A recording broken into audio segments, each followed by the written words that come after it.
Hello, welcome to HLA Live. HLA Live is our regular broadcast on the HLA YouTube channel as well as all the other social media channels. Each week we talk to interesting people from across the HLA community. Good evening, everyone. I am really excited to be chairing tonight's meeting. Hi, I'm Rosie Spooner and I'm hosting HLA Live this Wednesday. And I'm an HLA scholar and I'm also going to be your host this evening. To share with us their ideas and their innovations and hopefully bring them to a global audience. Quite quick, we have ideas, let's do this, let's do that. So many of the topics come from our community, with scholars and faculty expressing an interest in many of the discussions that we're about to have. Hello everyone and welcome to the HLA Live session on widening participation in the postgraduate realm. Homelessness and health. Addiction and the new normal. HLA programmes are built on 6 pillars. The leader is an innovator and entrepreneur. The leader is a communicator. The leader is a manager. The leader as a negotiator. The leader as a follower. And the leader as a philosopher. If you are interested in becoming a HLA scholar, why not get in contact? Many of the episodes in HLA Live will cover one or more of these important pillars. The HLA team consists of Pedra, Eamon, Tim, Riddy, Alistair, Adil and Trisha, and a range of other HLA scholars and faculty.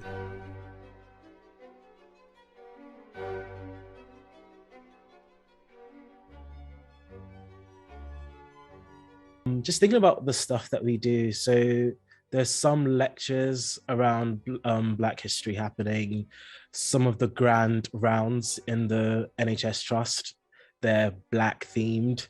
There's actually an event going on, I want to say next week, about different Black individuals locally and at different stages of their career. So there's going to be a medical student, an FY1 and a consultant speaking about like their journey through medicine and how they've sort of ended up in Dundee, and I guess just giving other Black individuals hints and tips on how to navigate the NHS and navigate being a doctor. So I'm working for the Hull University Trust Hospitals, and Hull is a city that's quite steeped in Black history. So we have the William Wilberforce Museum here and quite a few Afro-Caribbean societies outside of the hospital which work and which function in the city. So there's been quite a lot of events being planned. So a lot of our museums have been highlighting elements of Black history. So for example, our prison service has been highlighting some of the ways in which Afro-Caribbean people have contributed to the police force. For example, the first Black British police woman is somebody who they're highlighting and doing showcases about. Our trust has placed a really great emphasis on the works happening around the city because there's quite a lot happening, and Museum Trust, so they've sent out lots of emails and lots of sort of bulletins about open museums and things that we could attend when we were available. A lot of these functions are free. A few of our medical staff, some of our senior medical staff, have been invited by our medical school in partnership with the university, so the Hull York Med School, to present lectures or discussions about Black History Month and what it means to be unique and separate and different, an ethnic minority in a workforce like ours. What it takes, how we survive and how we build community in that. So there've been quite a few events, not all necessarily organised by my workplace or my workforce, but definitely championed by my workforce within the city of Hull.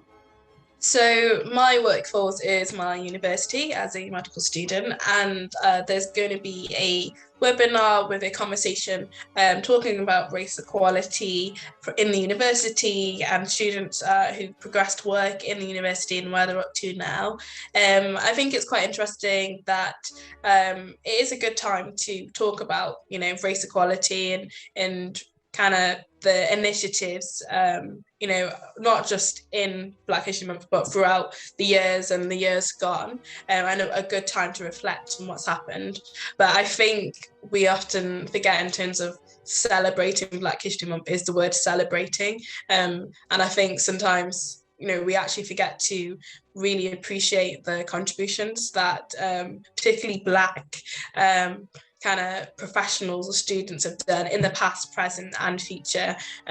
So I think although it is a great time to talk about diversity and policy, and you'll see many organisations use it as a time to launch their new EDI initiative or policies, you can launch that at any time of the year, and it's finding the balance of not being performative and just putting Black people on a pedestal, but actually this is a good time to recognise that as well.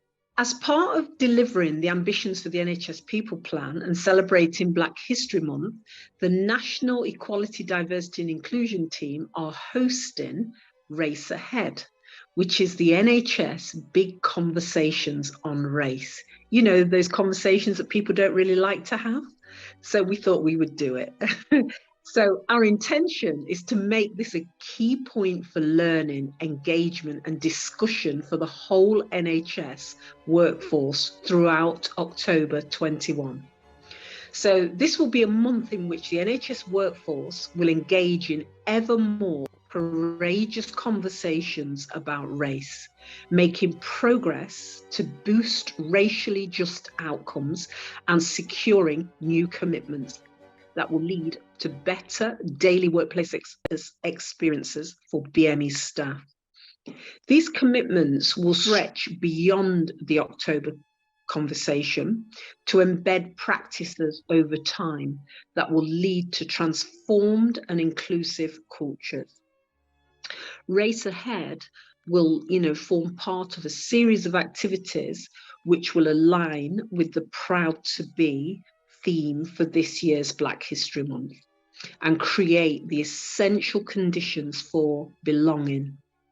Importantly, the activities during this month will support the implementation of the NHS People Plan, which encourages us all to make the NHS the best place to work.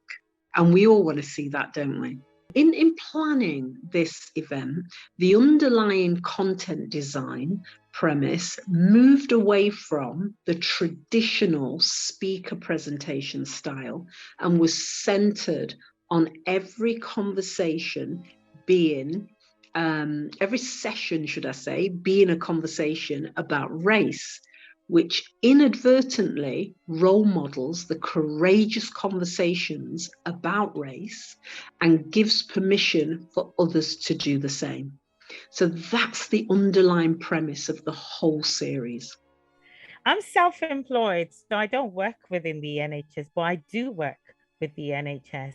And it's lovely to have a whole month to celebrate being Black, our history. But this month on Twitter, I have been celebrating, showcasing 31 individuals who've made a difference to me. They've influenced my thinking, my attitudes, my beliefs. So every day since the 1st of October, I've been showcasing an individual who has made an impact in my life and made me proud to be Black. And although it's great to have a whole month to celebrate, I am Black 365 all year round. So I hope it doesn't stop on October the 31st, because it's also what happens between November and September that we continue to be celebrated, and the difference we make, the impact we have, is showcased all year round. So that's what I'm hoping. One of the other things is, so October is also Speak Up Month. Not only is it Black History Month, it's also Speak Up Month, which is synonymous really with Black History Month. We really do need to challenge ourselves to become an organisation whose culture means speaking up is easy and welcomed, and where it does not have to feel like it's a brave thing to do. Because as we know, many BME people find much repercussions to speaking up. So it's also an ideal opportunity to encourage all of us to complete the NHS staff survey. That is critical. If we don't know what's happening out there, can we do much about it? You know how much the NHS loves data. So let's use it to our benefit. So we each have a voice that counts. Let's encourage colleagues to engage in safe, open, and two-way dialogue. So we know that the pandemic highlighted that ethnic minority staff in particular are less likely to feel comfortable to speak up, which is another reason why both Speak Up Month and Race Ahead are so important.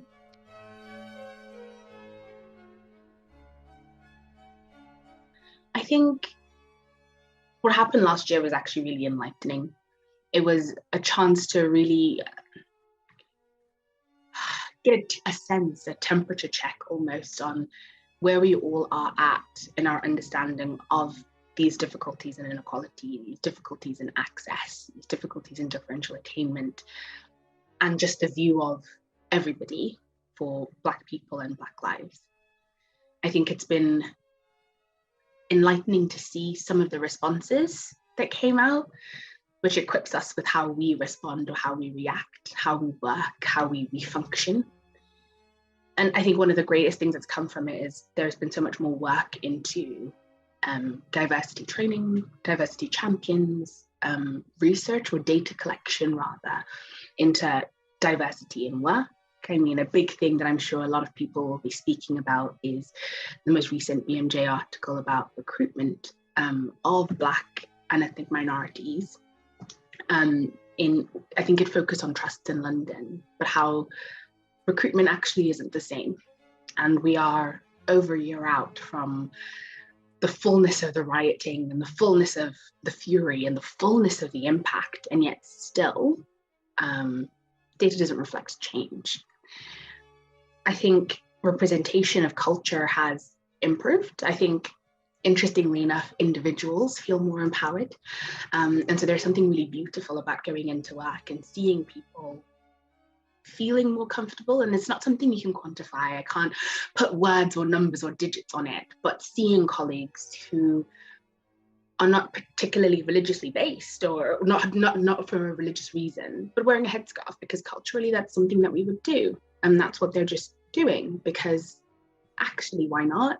And that seems really small and really tiny.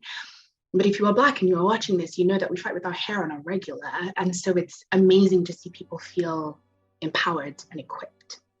I think the representations of history are variable across trusts. I don't think I can say that I've seen lots of it within my context. And I think that's just something that's a bit difficult to do. I think people have tried in sort of TV series and social media content to bring more of a spotlight on the Windrush generation and all of those Caribbean nurses and how they've been mistreated and how they were welcomed at first for actually what ended up being a really difficult time. It's difficult to spotlight these things because I think there's a lot of shame in spotlighting them, because to spotlight Black history means also to spotlight Black harm and Black trauma. And so honestly, I don't think we've seen a massive spotlight, but I have seen in and amongst my Black colleagues, people being more eager to form connections with each other, people being more eager to spend time together, to talk about what we're struggling with, people being more ready and more willing to express the fullness of their culture, the fullness of their ethnicity, the fullness of their Blackness at work, feeling safe, feeling comfortable, and feeling, most importantly, supported in doing so. So I would really love to say that we've moved on, beyond from decades of racism in the NHS. I'd really love to say that. But Black history and culture is thought about in the NHS by and large, but once per year during Black History Month. So such is the legacy of systemic racism, the impact of which prevents individuals from openly and confidently talking about race. And that's one of the other reasons that our premise for the whole of this Black History Month was about having a conversation, starting the conversation about race. And it's for everyone, not just for a small minority, not just for leaders, but for every level of the organization. So with that as a backdrop, it's no wonder that, representation of Black history is relegated to the bowels of the organization and not even gracing the history that is taught in our education systems. So interestingly, on Tuesday, we were honoured to have David Olusoga, who is a journalist, as a keynote speaker as part of a fireside conversation about race. And he talked about the need for the NHS to look at its own archives on migration and the NHS, and as one and the same story. One doesn't go without the other.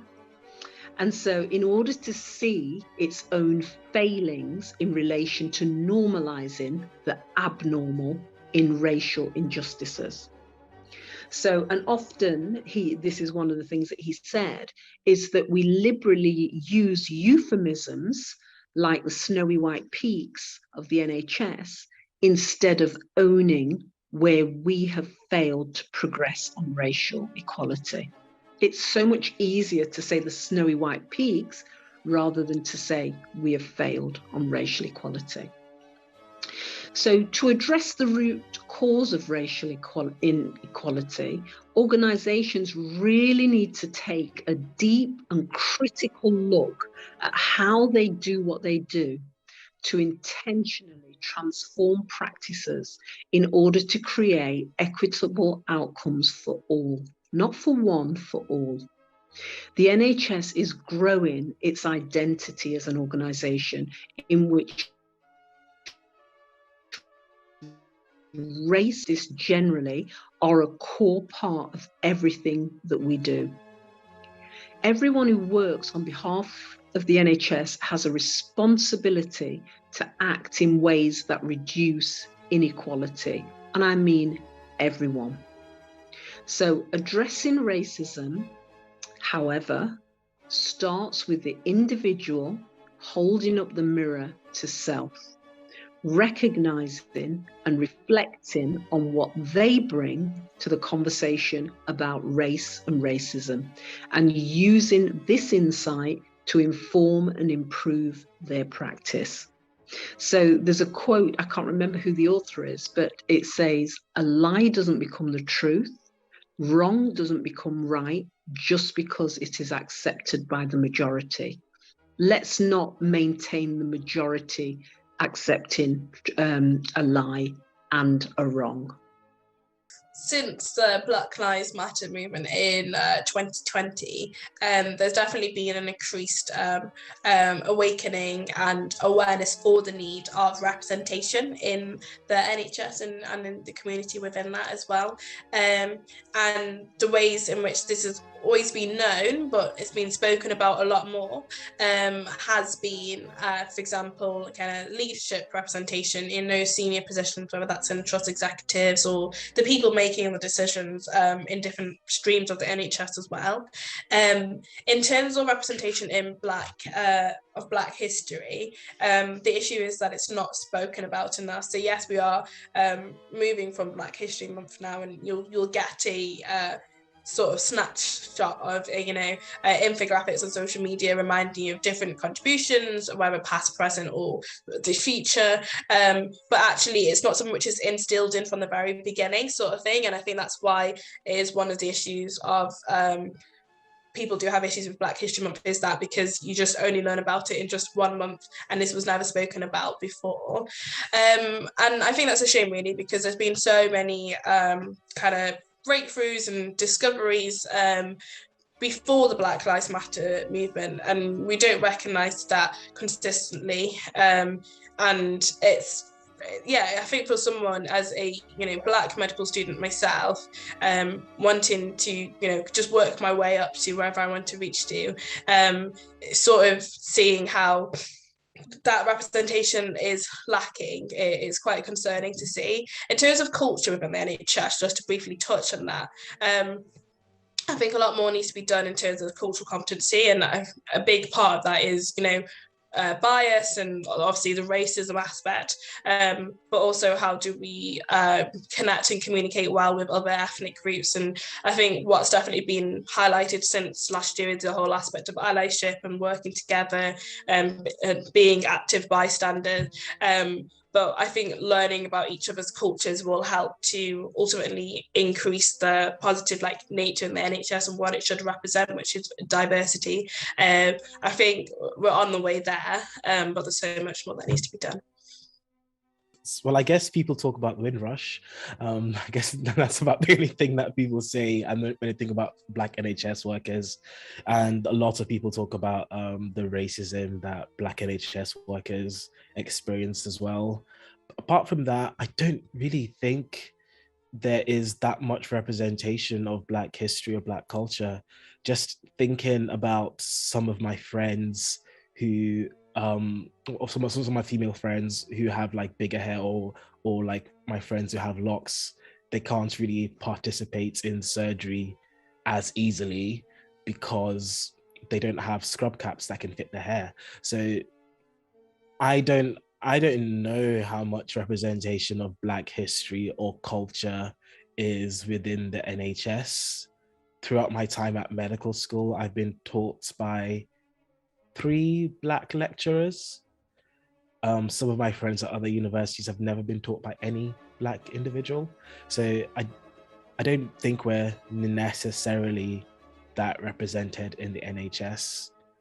Yeah, which is, I don't know what to say about that. Thank you to everyone that made tonight's episode possible. Whenever our scholars are thinking about complex problems facing our health systems, we encourage them to think about how they make significant change in the world of healthcare. We are incredibly lucky to have some incredible scholars in the HLA. They use the HLA as a platform to take their ideas and bring them to fruition. If you are interested in the work of the HLA, why not join us at one of our future HLA events? Why not join one of our programs? Why not even become a HLA scholar?